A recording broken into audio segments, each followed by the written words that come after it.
ഉരുൾപൊട്ടൽ ദുരന്തബാധിതർക്കായുള്ള മുസ്ലിം ലീഗിന്റെ ഭവന പദ്ധതി അട്ടിമറിക്കാൻ ഗൂഢശ്രമമാണെന്ന് ലീഗ് നേതാക്കൾ. വീടുകളുടെ നിർമ്മാണ പ്രവൃത്തി ഉടൻ ആരംഭിക്കും. ഈ ആഴ്ചയോടെ വീടുകളുടെ നിർമ്മാണ പ്രവൃത്തി തുടങ്ങുമെന്ന് ലീഗ് നേതൃത്വം പറയുന്നു.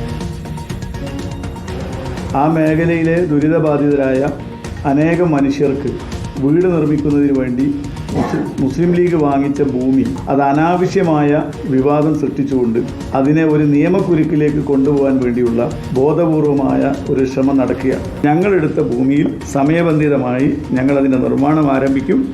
മറ്റൊരു വിധത്തിലുള്ള നിയമ തടസ്സങ്ങളും ഞങ്ങളെ ഭൂമിയെ സംബന്ധിച്ചിടത്തോളം ഇല്ല എന്നാണ് ഞങ്ങൾക്ക് വളരെ കൃത്യമായി ഉത്തരവാദിത്ത ബോധ്യത്തോടു കൂടി പറയാനുള്ളത്.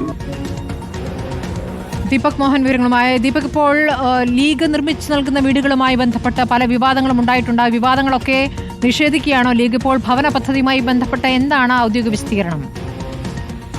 സ്മൃതി, ഈ നിയമക്കുരുക്കുകളെ മറികടന്നുകൊണ്ട് മുസ്ലിം ലീഗ് ഭവന നിർമ്മാണവുമായി മുന്നോട്ട് പോകുവാനാണ് ഇപ്പോൾ തീരുമാനം ഉണ്ടായിട്ടുള്ളത്. അതായത് മേപ്പാടി പഞ്ചായത്തിൽ ഉൾപ്പെടുന്ന തൃക്കൈപ്പറ്റ വില്ലേജിലെ വെള്ളിത്തോട് എന്ന് പറയുന്ന സ്ഥലത്താണ് 11 ഏക്കർ ഭൂമി 105 വീടുകൾ ദുരന്തബാധിതർക്കായി നിർമ്മിച്ചു നൽകാനായി മുസ്ലിം ലീഗ് കണ്ടെത്തി ഈ ഭൂമി ഏറ്റെടുത്തത്.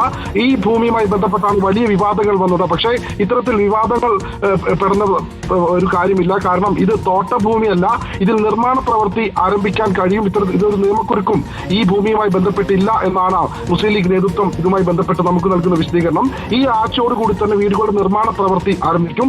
നേരത്തെ ഈ ഭൂമി ഏറ്റെടുത്തതിനെ തുടർന്ന് പ്രാഥമികമായി തറയുടെ നിർമ്മാണ പ്രവൃത്തി ആരംഭിക്കാനുള്ള പരിപാടികളെല്ലാം തന്നെ മുസ്ലിം ലീഗ് തീരുമാനിച്ചിരുന്നു. അതിനിടയിലാണ് വലിയ ഒരു വിവാദം തലപൊക്കിയത്. ഈ രാഷ്ട്രീയപരമായിട്ടുള്ള ഒരു ഗൂഢ നീക്കമാണ് പദ്ധതി, മുസ്ലിം ലീഗിന്റെ ഭവന പദ്ധതി അട്ടിമറിക്കുവാനുള്ള നീക്കമാണ് ഇതിന് പിന്നിലെന്നും വീടുകളുടെ നിർമ്മാണ പ്രവൃത്തി ഈ ആഴ്ചയോടുകൂടി തന്നെ ആരംഭിക്കുമെന്നാണ് മുസ്ലിം ലീഗിന്റെ വയനാട് ജില്ലാ നേതൃത്വം വ്യക്തമാക്കിയിരിക്കുന്നത്. ഇതുമായി ബന്ധപ്പെട്ട് കഴിഞ്ഞ ദിവസം MLA KT ജലീൽ ഈ മുസ്ലിം ലീഗിന്റെ ഭൂമി സന്ദർശിച്ചിരുന്നു. അതോടൊപ്പം വലിയ വിവാദമായ പരാമർശമൊക്കെ ജലീലിന്റെ ഭാഗത്തു നിന്ന് ഉണ്ടായി.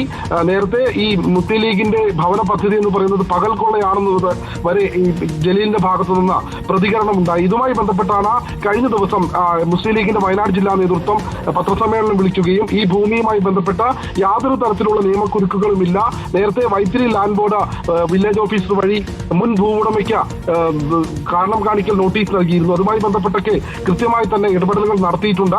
ഈ അപകീർത്തി പരാമർശം നടത്തിയ KT ജലീൽ MLA-ക്കെതിരെ നിയമ നടപടിക്ക് സ്വീകരിക്കാൻ ഒരുങ്ങുകയാണ് വയനാട് ജില്ലാ മുസ്ലിം ലീഗ് നേതൃത്വം. അതോടൊപ്പം ഈ 105 വീടുകളുടെ നിർമ്മാണ പ്രവൃത്തിയുമായി ബന്ധപ്പെട്ട ഈ ആഴ്ച തന്നെ വീടുകളുടെ നിർമ്മാണ പ്രവൃത്തി ആരംഭിക്കും എന്നും ലീഗ് നേതൃത്വം വ്യക്തമാക്കുന്നുണ്ട്. സ്മൃതി, ദീപക് മോഹനാണ് വിവരങ്ങൾ നൽകിയത്.